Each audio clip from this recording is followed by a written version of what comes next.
Whether it makes you laugh, cry, scream, or fly, there's a song for every emotion.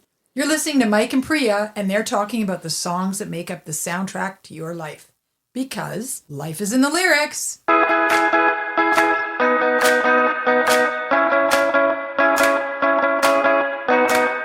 that's great.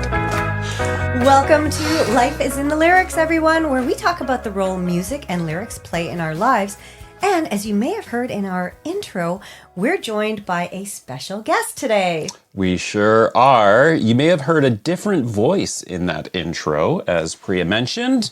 We've got my sister-in-law, Mary, here with us. Special guest. Welcome, Mary. Welcome to the little podcast. Thank you. I'm here because I'm a committed, dedicated listener. Yay! Yeah. I kind of invited myself, to be honest with you, but You see, folks, it doesn't take much to get onto the podcast. It's so true. It doesn't take much. I know. I'm like, I'd love to say that we carefully planned this and, you know, everything was so organized and, you know, well in advance. There's a curated list and I had to apply, but no, I made it on. Right. Yeah. We should make it sound a little more elite, though. I like the idea of a curated list. Yes. I like that. Yeah. We're going to create one of those. Yes. Okay, you are going to be the inspiration of our curated list. Absolutely. Well, thank you. Inspiration. It's an absolute thrill to be here. So thank you. I'm actually super flattered that I was allowed to join the studio, which is really impressive. And because I am indeed a committed and very happy listener to the podcast. You're a little listener. That's what we call our listener. right. You're a little That's listener. right. Yes. That's right. Yeah.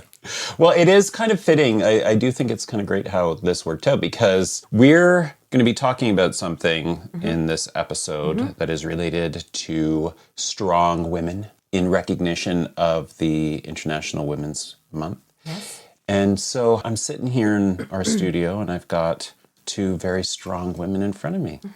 Well, let's learn who Mary is. Sure, yeah. Outside of being just my sister-in-law. Well, I am a lawyer, a prosecutor who lives in Vancouver. I lived in Toronto until I was 20-something. Then I went out to Vancouver, saw that palm trees grow in Canada. They really do, people. And decided I can't leave. So I stayed there, became a lawyer, met my husband, and we now have a 25-year-old. But I love to come back to Toronto and visit. I love the city. I love my family. Yeah, so that's why you're here? Yeah. And funnily enough, I've been listening to the podcast. I know Mike, of course, as a relative, but I did not know Priya, and I've been calling her my sister from another mother because it turns out we have a lot of similarities, some differences, but a lot of similarities. All right. Well, we're going to see how that plays out in today's episode. And I just think it's super cool that we have a crown attorney with us today. I just like the way that sounds. It sounds pretty impressive. Well, Priya likes to wear the crown. I do. I'm wearing my tiara right now. Yeah. All right. Well, usually, Mary, as you know, as a listener in our format, we kind of like have a bit of banter. You know, how was your week? What's going on? Do we need to do that? Should we get right into it? Let's just roll right along. Okay. Yeah. Let's do it. Because we are halfway through Women's History Month, or perhaps we should call it Women's Herstory Month. That might be more appropriate. And this week it's all about the ladies. Well, two ladies, to be more specific. That's correct. We're talking about two artists from different genres, different generations, who have very different personalities and approaches to the media, their public persona, their image. Now, they share in common that they both come from deeply religious families, both launched their hugely successful careers in music, but then crossed over into starring in films. And both are icons who have paved the way for women in music. One is a unproblematic, one could say, country royalty. Yippee-ki-yay. Mother, okay. I'm just going to let people know I have a mic on and it's wireless and I think it's rubbing against my chin. So I'm going to move it over here and see if that helps. Which one of your chins is it rubbing against? Oh, bitch. Oh! Just got to burn. I'm keeping my scarf on for the record. And there's more about that because these icons may participate in something that I thinking about. Okay, anyway. okay. So, one is an unproblematic country royalty who is beloved by people on both sides of the political spectrum, while the other is the queen of pop and has been the subject of so much controversy. So one very controversial, although I think both have their controversy. So, and we might be getting into that. Okay, let's get into that. Yeah. These are two powerful women who've used their sexuality and physical appearance, their bodies, as weapons or tools with which to direct and shape their careers. In culture and in industry, like the music industry and basically society in general just tries to control women's image. And these two women have taken different approaches in the way they've crafted their image, crafted their careers, and taken control and power. Yeah. So if you don't know who we're talking about the Queen Dolly Parton and the other Queen Madonna. Okay.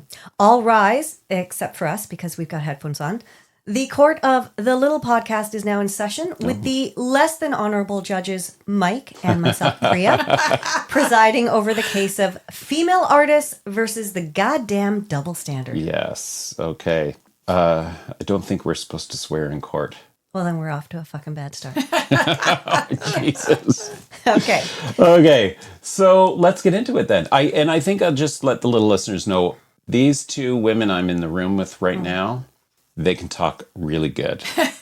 So this may be the last you hear of my voice. No, we need to. And I know you've said, actually, even when we were talking about this theme, that you don't know how much you'd have to contribute as we're talking about women and their bodies and their sexuality. But I think it's really interesting to get outside perspectives. So definitely pipe in when you got something good to say. Thanks. If you have She's giving me permission. Did you see that? I give you permission. I'm Give from him a Queen hall 1 pass. and Queen 2 Yeah, Queen and one. Queen Yeah. 3. Yeah, that's You're true. the third I am a queen. bit of a queen. I actually do have things to say, but when we were talking about this, I was thinking, is it appropriate when I'm sitting in a room with two women, strong women, successful women, what do I have to say to contribute to that conversation? Yeah, I'll have things to say. I've got opinions about things, but that's not really what this should be about. This should be about you guys talking about. I appreciate that is... No, I'm serious. I appreciate that that's the opinion you're coming in with. It reminds me of the movie or the book, if either of you have seen or read, Women Talking. Yes, of course. Yeah, Miriam Okay. Taves. Yes. Yeah. I love that book and Such a I good loved book. that movie. Yeah. And it was a really interesting movie because it's all these women gathered talking about a situation that has happened in their very remote Mennonite community, but none of them are literate. So they have one guy there who is there to just transcribe everything that happens in the discussion. And they only ask him to speak at few times. So he's sitting there and I'm sure he has opinions to say on everything. But he doesn't offer them. So I feel like you're kind of taking that role and I appreciate that, but we definitely do want to hear from you. Okay. Don't you think so? Absolutely. Actually, I think both of these women may have taken control, but they still, in my view, my thesis would be tailored their careers still to appeal to a male audience as well as a female audience. So, and I was curious why you chose Dolly Parton. I get Madonna, more on that, who I absolutely love and have loved since, I mean, she's only a few years older than me. But She's Dolly. like 76 or No, something. she's not. You're- No, she's 68. She's 68. Yeah. Dolly Parton? No, Madonna. Madonna. who Oh, I okay, love. okay, Like I grew sorry, up yeah. with Madonna. Right, Dolly, yeah. though, I gotta wonder about Dolly. To be honest with you, So what do you mean by that? You got to wonder about that in what regard? she strikes me as a career woman driven to people pleasing. Quite frankly, now to what extent did she have to conform maybe to be successful? I just don't know enough about her. The one thing about Dolly Parton I've always really admired is she wrote and refused to sell that I Will Always amazing Love You. I Will Always Yeah. Love You. And that I love that about her. Elvis was Yes. begging her for Yes. it, etc. She made millions of dollars. I've always admired that, but that's practically all I know about her, other than 9 to 5 and massive boobs, tiny waist, lots of rhinestones. And so I always think of her as more of a people pleaser. I don't Right. actually think of her as being a real Savvy. or a role model. I don't. Okay. But Yeah. I'm curious. Very interesting. So here's the reason because I was the one who sort of suggested to Mike, well, why don't we look at these two women? Because they're both very feminine and sexualized in a way, in their own ways, in their appearance. Now, Dolly, I find Dolly fascinating because she had these. First of all, I'm going to admit that I didn't realize she had implants. Oh yeah. Priya actually thought her boobs were natural. I'm so I was embarrassed like, to say Well, that. whoever created Barbie thought the same thing. So you're Right. not Yeah. incomplete. Right. You're not incomplete. But because she did have like, she had all these body image issues when she was growing up, and she had boobs. It's not like she had small boobs. yeah. She had pretty impressive sized breasts, but then she got them Enhanced. greatly enhanced. And she said that she did that because when she was a kid, there was a, what did she say? What she called it? The town tramp that she just thought was the most beautiful thing she'd ever seen, and had this huge, beautiful hair and this tiny waist. And so she said, when I grow up, that's how I want to look. And she made that happen. But she never uses her sexuality in her music, in her lyrics, in the way she moves about in the world or in the industry. It's never sexualized her as an artist, which is in complete opposition to Madonna, where everything she does is hypersexualized. So that's why I thought that they would be two interesting extreme ends of a spectrum of women who've really used their bodies and their sexuality, but in very different ways, because Dolly won't even swear in her lyrics, Yeah. I mean, she wanted to look like a tramp. That's really depressing. Yes, like but I that's think her when role model. Right. That's just so depressing. Fair enough, but she was also in a very, very like a religious family, right? Her father was a pastor, or whatever they call them in that part of the States, but very religious. And she was a kid. I don't think she even knew what the town tramp meant. She just saw this beautiful woman that everybody was looking at, and thought, that's what I want to be. I want to have all the eyes on me.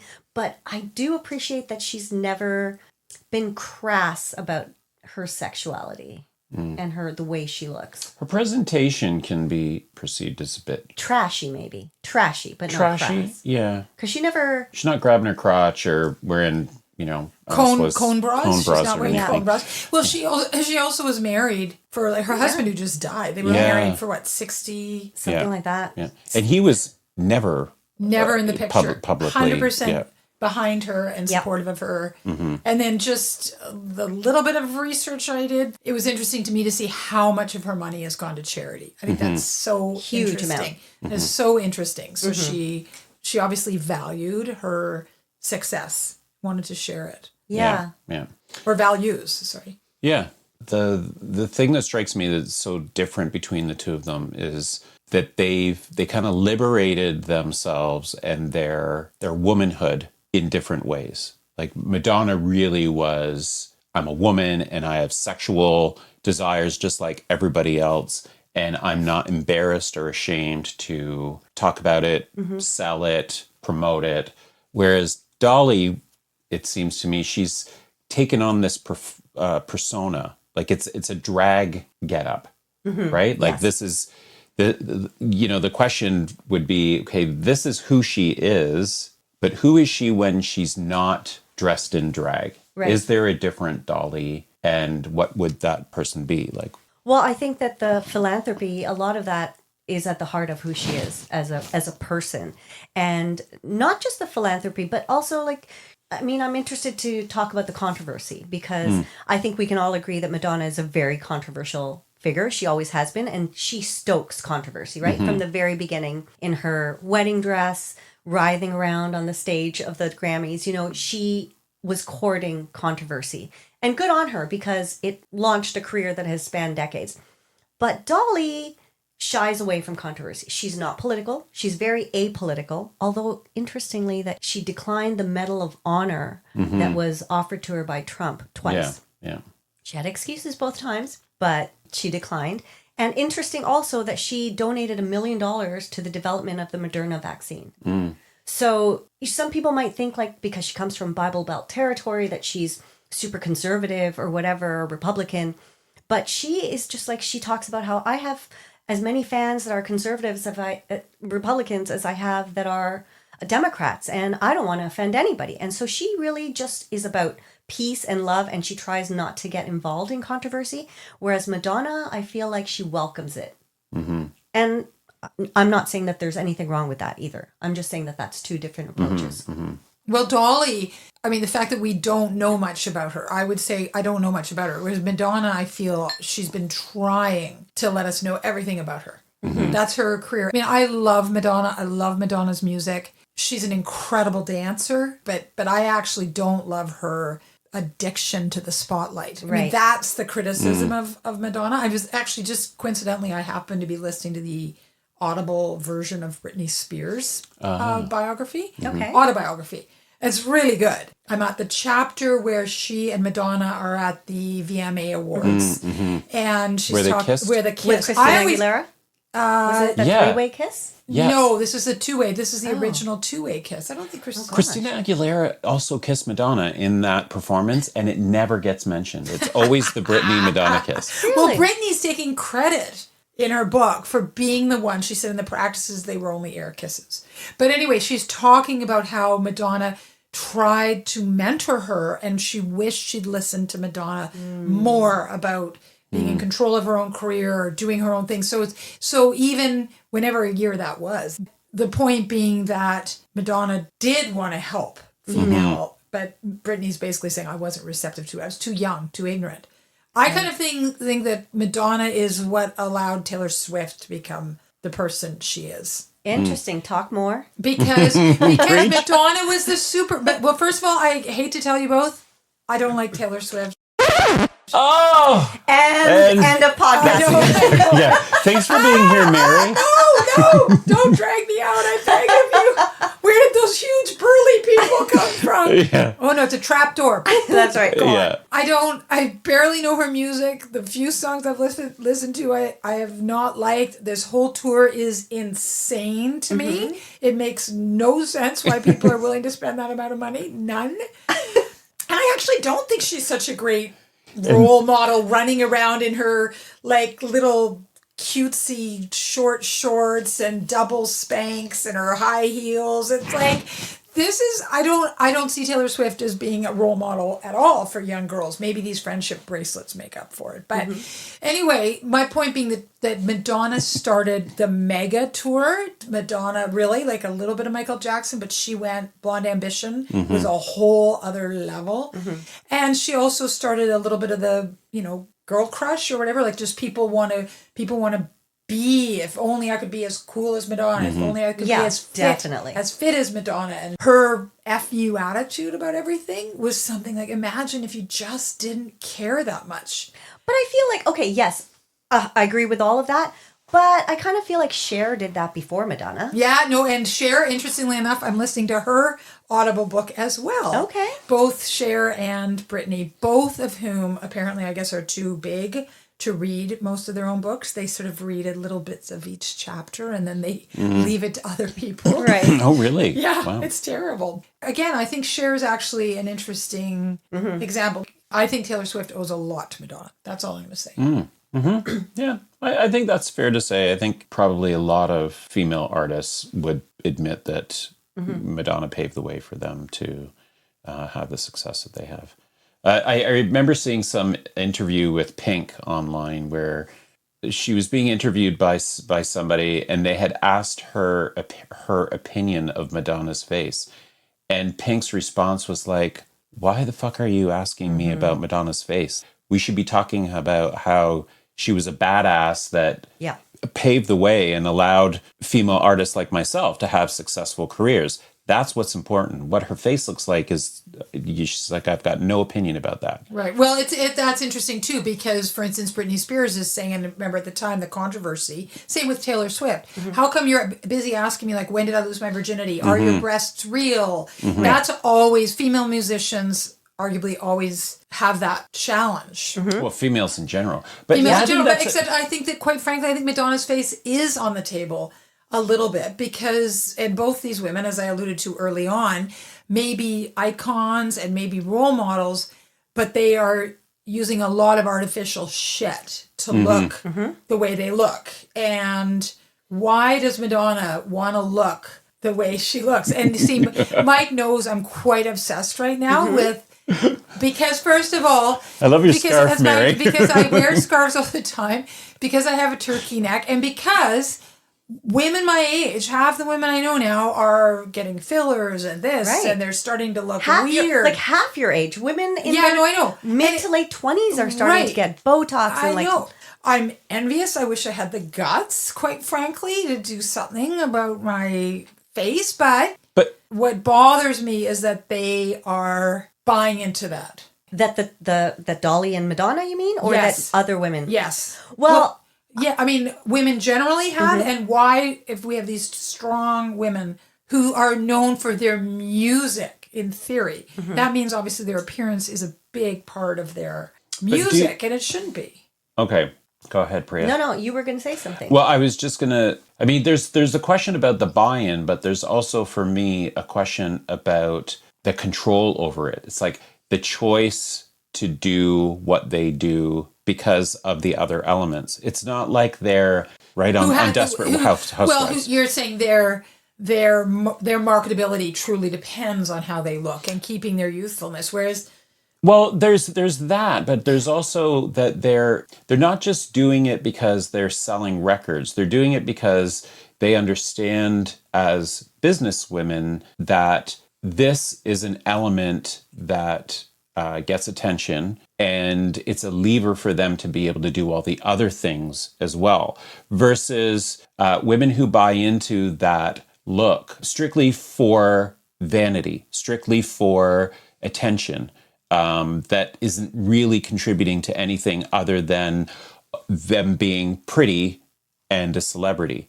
I think they're leveraging those things for different purposes, is my view. So here's something that Dolly has said on her appearance. When she adopted this specific look, was in sort of the late 60s, early 70s. And there was an article I was reading where it said it took a lot of strength of character back in that era when record label execs wanted her to tone down her look. But she said, quote, "Everything I do, whether it's my personality, how I conduct myself in business, or whatever, if I do it my way, according to what I understand and believe, there's a strength in that. You can think I can stand by this. I can live by this. I would just say, I think I have something that we can all make money off of and get over the fact that I'm a girl here because my mind is on something else." So she had a very specific career trajectory in her mind. She was like, this is going to be my persona because I know we can all make a lot of money off this. And she stuck by it. I really just admire her for having that strength of character in a time period where it was not easy to do that, where women had, fairly recently even got the ability to vote. And some of her lyrics back as early as like 1967 were quite feminine, even though she shies away from the term feminist. She really doesn't like to be called a feminist. But her lyrics have shown that she is very much a believer in equality. So her one of her singles called Dumb Blonde from 1967, some of her lyrics say, "When you left, you thought I'd sit and you thought I'd wait and you thought I'd cry. You called me a dumb blonde. And somehow I lived through it. And if there's one thing this blonde has learned, blondes have more fun." So she's just like, you can call me whatever you want. Interesting. But I'm going to live my own life my way. She did have quite a few songs that were very strong, women focused, and had been taken on as anthems for Women's movement. Women's movement. I mean, it's like Helen Reddy. Did you watch the Helen Reddy movie they had on Netflix? No. So interesting. Is that the I Am Woman, Let Me Roar? Yes, and it's actually a great movie, and her story is really quite good. But anyway. So I'm interested to hear what do you like about Madonna? What else do you like about Madonna? Why do you gravitate towards her? It's interesting because one of the things I was noting as I listened through your podcast is that so much of what you're talking about each week is music that has invoked some kind of memory. Either it's a time of your life or it's a phase you were going through or something.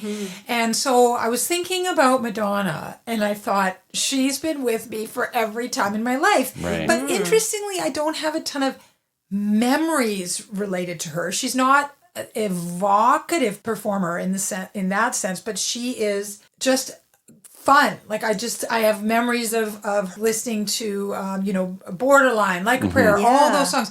It's having fun and dancing and whereas other music I listened to literally back to, oh yeah, that was on my Walkman, right? During high school. That tape never popped out, right? Did you ever dress like Madonna? Like adopt any of Oh her? yeah, totally. Absolutely. Because it was the look. It was her or Cyndi Lauper. Those were the two looks and of Boy the George. We were all like, that was Fair enough. We were all like, and I loved Desperately Seeking Susan. I absolutely loved that movie. Yeah.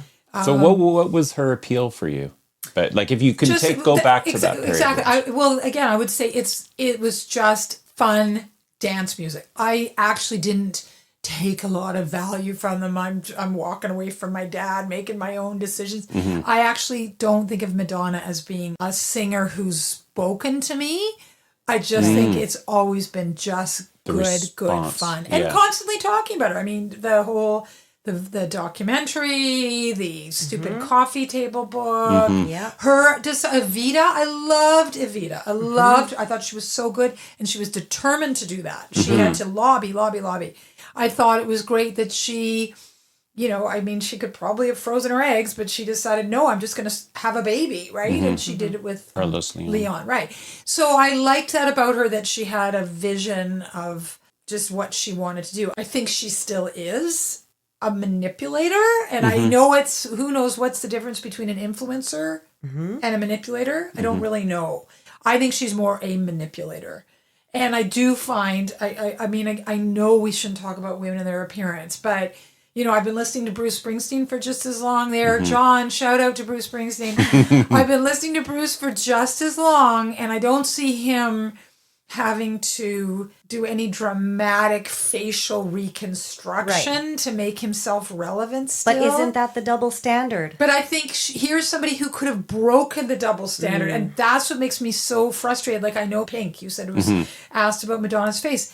She's making us ask, why on earth do you want to look that way? Right. It's weird. Like, she hasn't even done natural adjustments, which apparently is the term my friends are calling them now. She's actually done a high-level facial reconstruction. Yeah. So I've actually bugged about it. Like, couldn't you? Are you?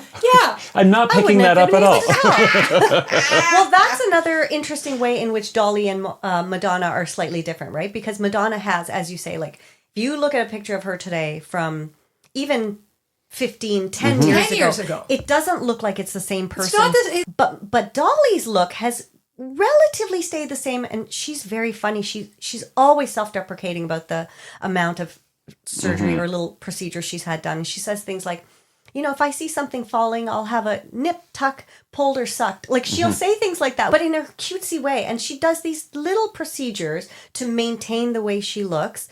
But she still looks the same if you look at her over the last sort of 30 years. It looks like this person has grown older, looking amazingly, but still has grown older and is the same person. But I mean, we could go back to Cher too, in terms of Cher looks the same now as she did 40 years ago. She hasn't had facial reconstruction surgery, but it's a little creepy. It's pretty that her face weird. has not changed. No, it's changed. It's a plastic looking face, right? Yeah. Should it matter? Should it matter? Jane Fonda at one point even said, "I wish I hadn't started down this path." But Courtney Cox has talked about that too. How she went too right, far. Right.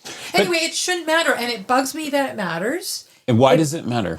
It bugs me that they're doing it, because that to me tells me it still matters to them, and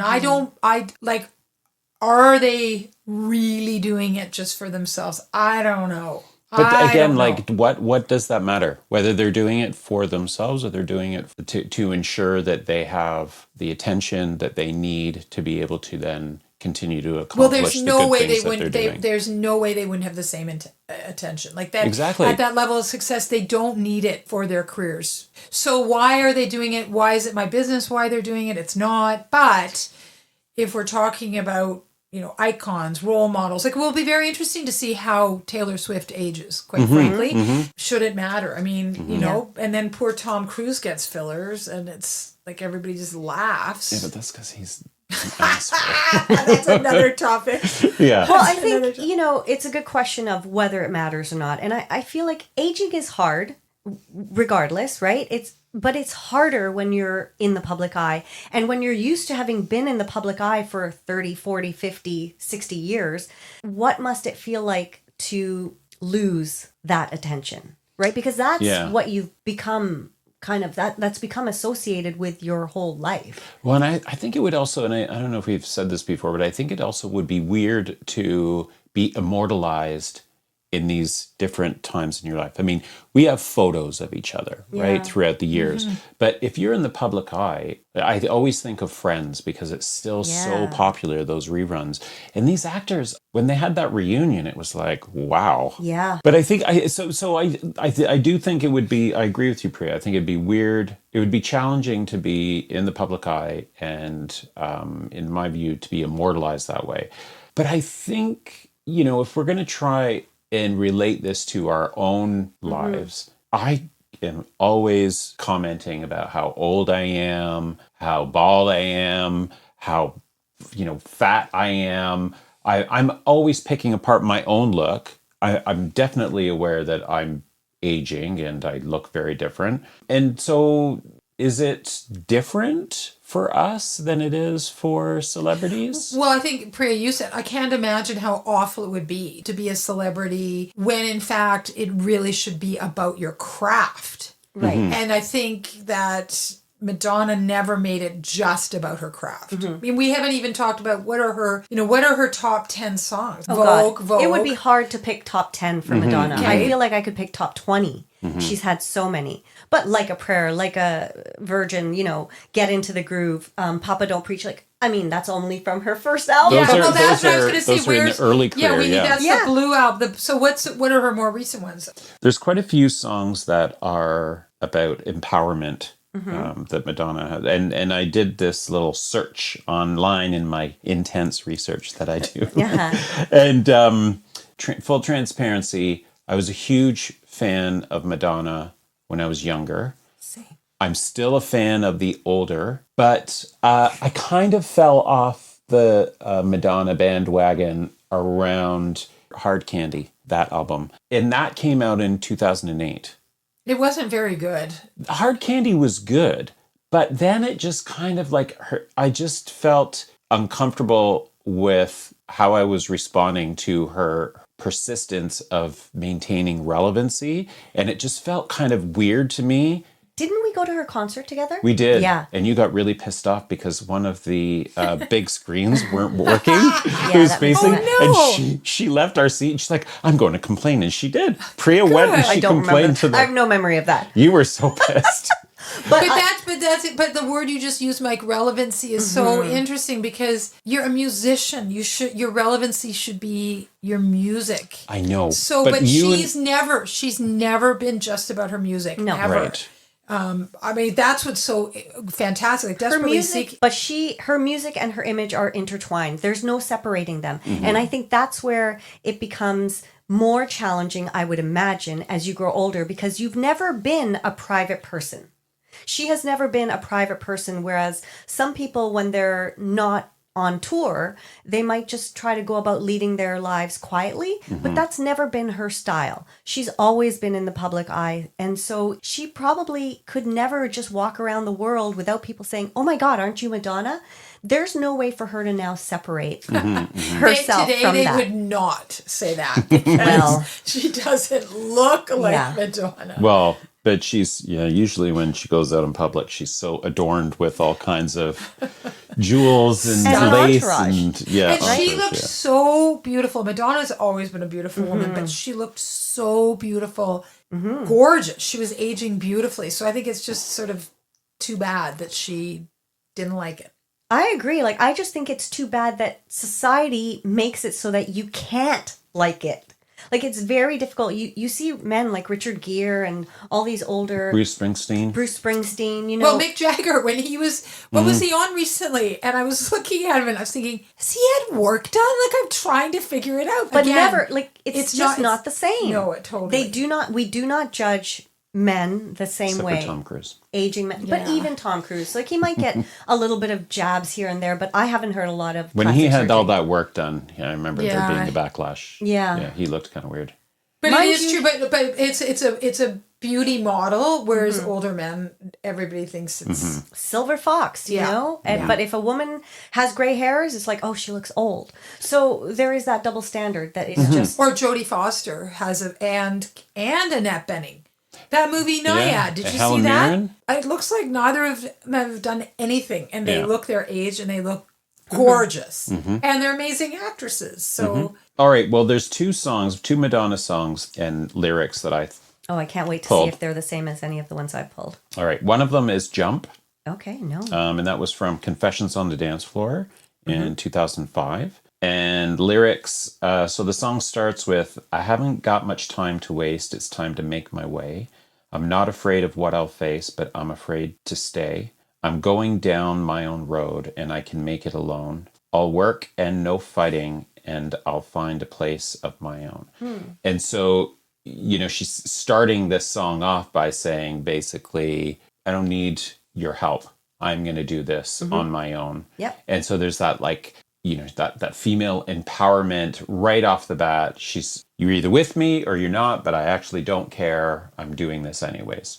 And it's really like, there's not much to this song. There's only 2 verses and the rest are, get ready to jump. I don't know. You don't know that song? I don't Okay. know it. Well, there was this other song that came up, and I had not heard this song at all, called Veni Vidi Vici. And Veni Vidi Vici means I came, I saw, I conquered. Yeah. Oh, look at you. I ain't just a pretty face. Wow. So have you Remember, heard I told this song? you I'm very intelligent. I told you that from the Yes, very you told everybody that.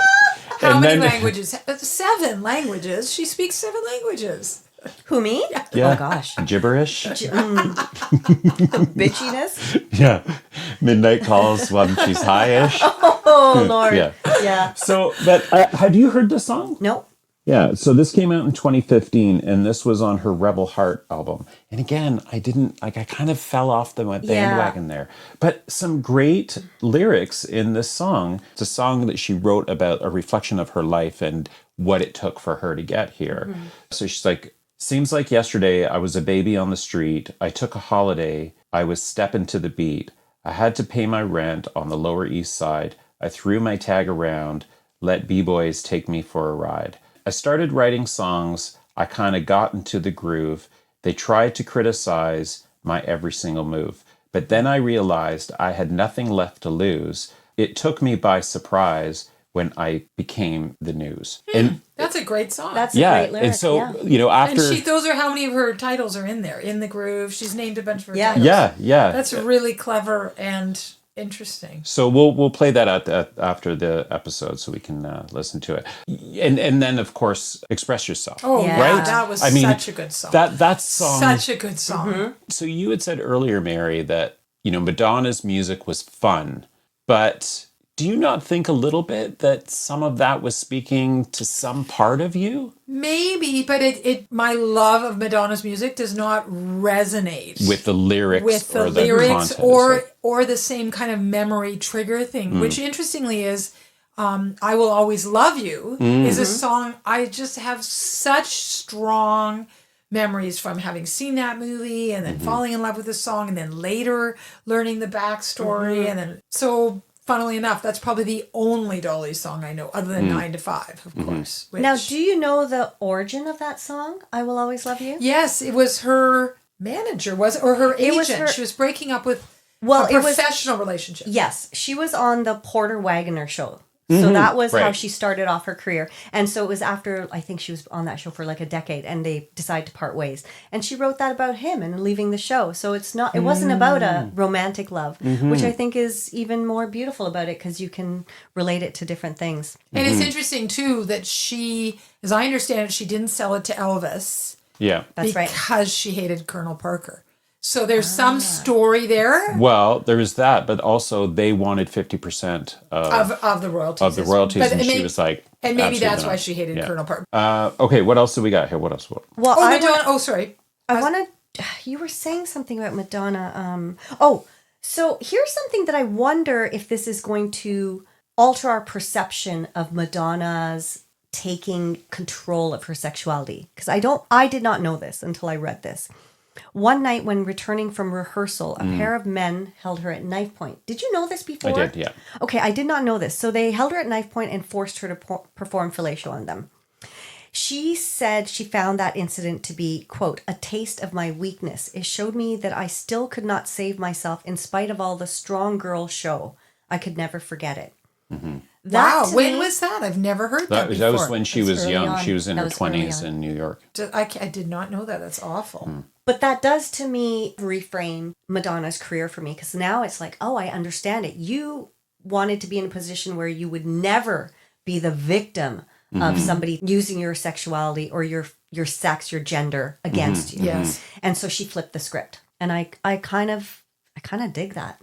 Yeah, no, that's... No, she's very totally impressive. different, And her, I mean, I touched on earlier about her becoming a mother. I think it's interesting too. She's got a family. She's adopted a couple kids. Her whole involvement with Malawi.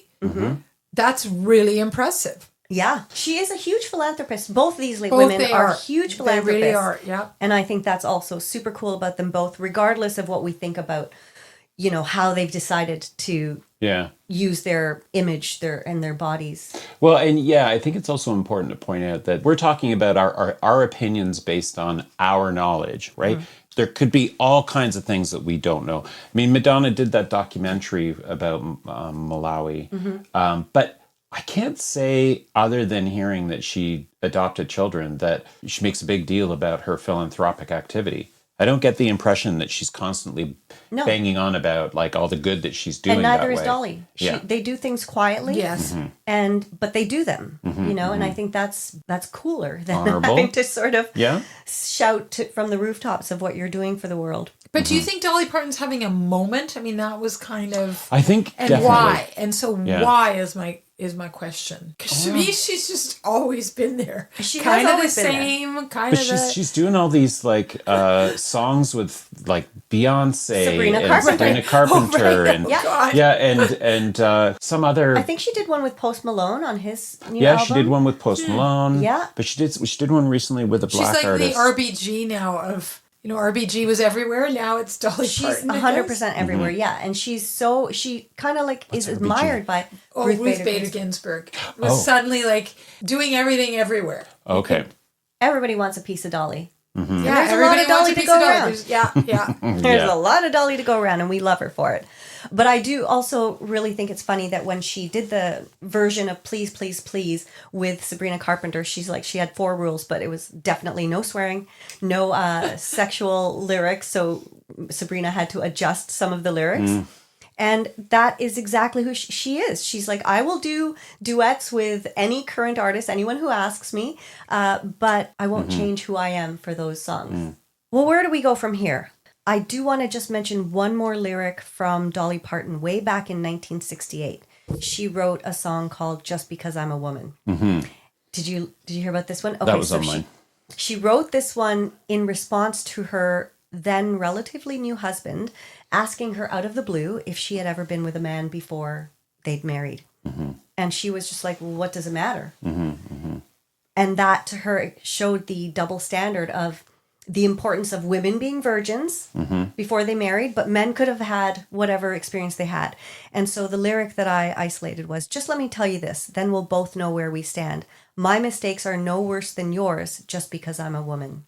Back in 1968, she was talking about the double standards. And a lot of radio stations wouldn't play it because of that. Wow. It's interesting. It's interesting, too, that she was married her whole career. Yeah. Because that did kind of gut the opportunity to be inquiring about her private life. There's actually stuff written about that. The way she got that part on that TV show was the previous female person on that show got married, and so she resigned. But that was actually what happened back then. Your job as a good Southern woman or girl, because you were a girl until you got married, and then you were classified as a woman. You could not be a woman, regardless of your age, if you weren't married. So Dolly got that part, but then when she was in Nashville and she was getting a sense of the music industry, she realized very quickly that if she got married, that would take care of the transition from girl to woman, so she'd get that respect. And by intentionally keeping him out of the spotlight, that also allowed her independence and not to be defined by being married. So it seemed like she really played those two cards. But she didn't have to resign from the TV show when she got married. I don't know what the timing was. She did not leave that show until the mid 70s. Okay, so no, she didn't. No. But I think that just goes to show again that her public image was like her very Very drag crafted. image was a very public persona. Yeah, it was And that's crafted why- very sharply. Sharply, and this is who I am when I'm on stage. And she talks about like I wasn't a natural beauty, but this is how I wanted to look as a performer. And so I made myself look like that with these crazy wigs and everything.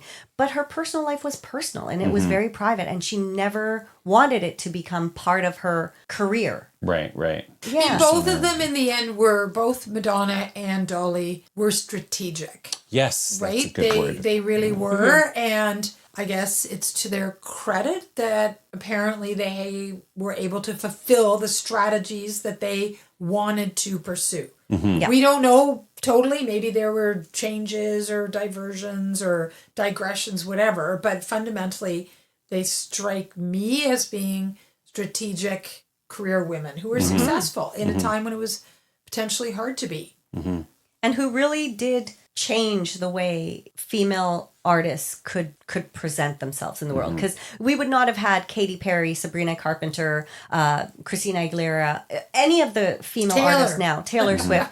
Yeah, we wouldn't have had any of them if Madonna had not paved the way. think And that's true. I would say that we would not have had Madonna if Dolly Parton had not paved the way of saying like, I may look a certain way, but I'm not dumb.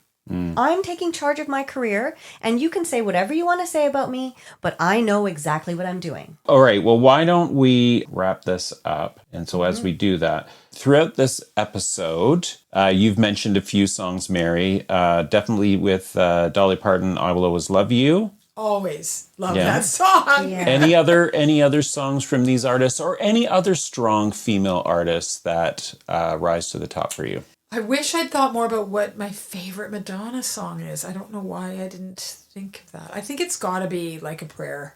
I just love that song. That is my favorite karaoke song to perform. Yeah, see, you too. Yeah, Like sisters from another I mister. know. I'm telling you.